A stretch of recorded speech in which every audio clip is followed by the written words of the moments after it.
فردوس الاخبار جلد نمبر 1 صفحہ نمبر 297 حدیث نمبر 2155 پر یہ روایت موجود ہے کہ نبی پاک علیہ الصلوۃ والسلام نے صحابہ کرام سے پوچھا کہ اے میرے صحابہ، شیر جب داڑتا ہے تو کیا کہتا ہے؟ تو صحابہ کرام نے عرض کیا، اے پیارے محبوب علیہ الصلوۃ والسلام، آپ اور آپ کا اللہ تبارک و تعالی ہی بہتر جانتے ہیں، ہمیں آپ ہی بتائیے کہ شیر داڑتے ہوئے کیا فرق کہتا ہے۔ تو نبی پاک علیہ الصلوۃ والسلام نے فرمایا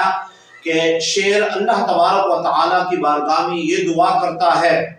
یہ جو آواز نکالتا ہے، داڑتا ہے، وہ اللہ تبارک و تعالی سے دعا کر رہا ہوتا ہے اور عرض کرتا ہے، اے باری تعالی مجھے کسی نیک انسان پر مسلط ہونے سے بچا۔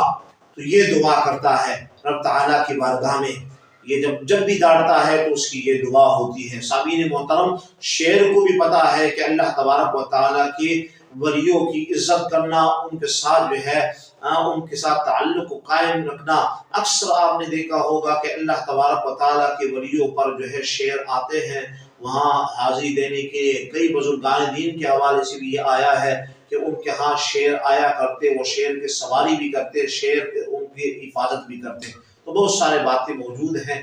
اللہ تبارک و تعالیٰ ہمیں بھی جو ہے نیک بندوں